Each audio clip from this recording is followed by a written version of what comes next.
yan guys ang tinda ni ate. Oh, yung dinakdakan daw to na Ilocano. Pilipino ang gumawa. Oo, pero Pinoy ang gumawa. Ilocano. Eto oh. Ayan, 25. Binibigay sa akin ng 25. Yun, pinapa.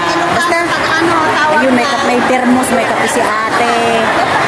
So, di kompleto dito guys. So, ayan. Kami yung ganun sa 20. 30 yung sabi. Masarap yan. Dalawa. Hi guys. It's me again. I am seeing the channel. So, nandito ako ngayon kay ate. Kasi dito ako bumili ng puto niya. Masarap guys. Promote ko sa kapatid. Marami ko. Ayan eh. Binangkal daw to. Tapos may ano siya. Magkano to ate? Ito oh, sausage. Ha? Longganisa. Pang Philippines ko galing pang Pilipinas. Longganisa. $30. Ayan, may tinapa.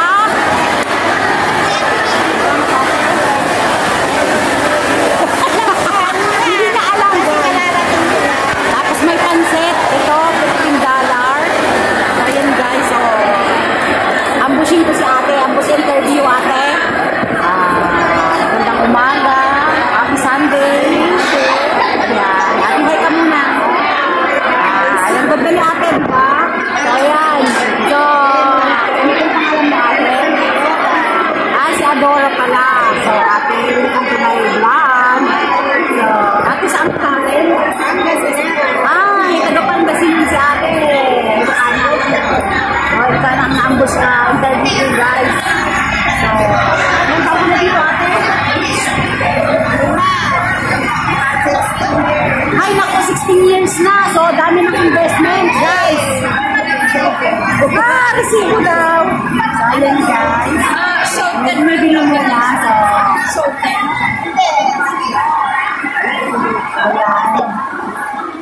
Dito lang yan sa may Hong Kong Bank. Pag linggo po, ganito nangyayari. Interview ulit kasi may nagtanong kasi. Pangasinan si ate, Ilocana. 16 years na dito sa Hong Kong. Naku, grabe na. Ang tagal na. Ilan ate ang anak mo? 3 lang daw ang anak na lang ha. 3 lang. Siguro mo rin tapos na lang.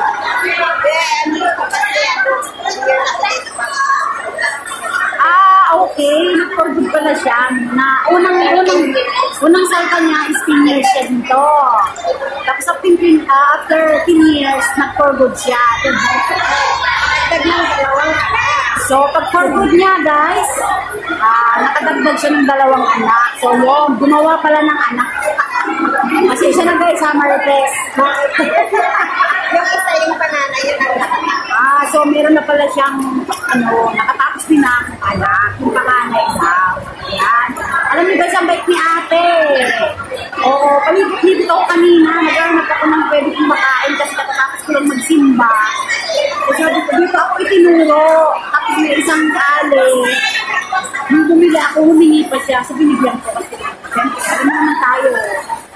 Galing na natin tumulong. Sa pagkain. Ayan si ate. Ito yung pwesto niya. Ito mo. si ate. So ito pala. Ito pala ang pwesto ng kaibigan niya every Sunday. Tinutulungan niya lang. Ano ba kung Ano kasi, best friend. best friend niya pala.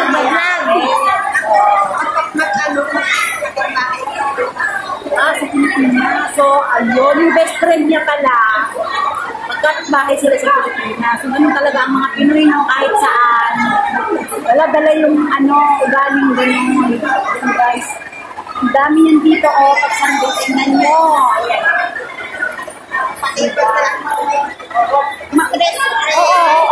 Stress free ka. Extra income ba?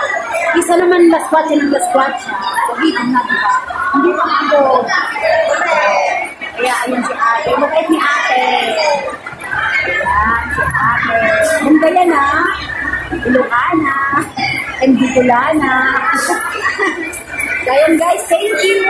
Thank you, ate, ha? At hindi siya nagdalawang isip na i-ambos interview ko ha sa YouTube channel ko. Alam niyo na, ang reality namin. So, promote mo ate ang YouTube channel ko. Hello guys, subscribe. Meron sila. Ayan. 22. Ayan guys. Kompleto dito, may kape, may pagkain, basta hindi ka magugutom. Ayan guys, thank you. Thank you for watching guys ha. Ayan si ate. Ayan guys. Welcome to my channel again. Another Ambos interview. Ayan. Anong pangalan mo ate? Joy Aquino. Ayan, ganda niya.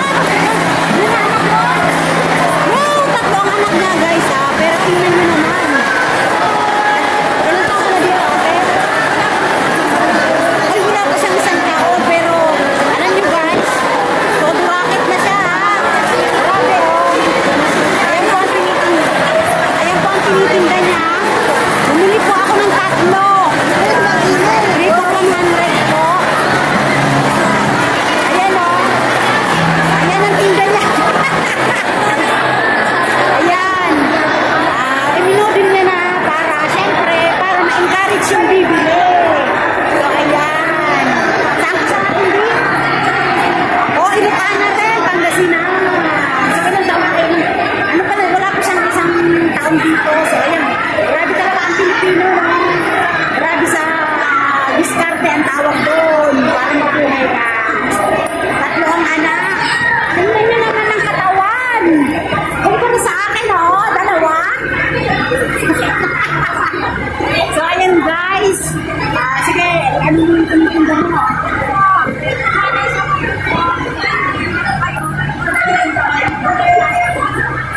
O, yung mga nandito. Oo, maganda siya kasi. O, yan, bumili ako tatlo. Marami po siyang marami kayong pagbibili anak nila. So, guys, dito lang siya sa may HSBC. Nag-iikot-ikot. So, ayan. Tingnan nyo naman ang ganda, oh. Diba? Ilang taon ka na? 35 pa lang. Diba? Ayan, ate. Salamat. Salamat sa pagpunta.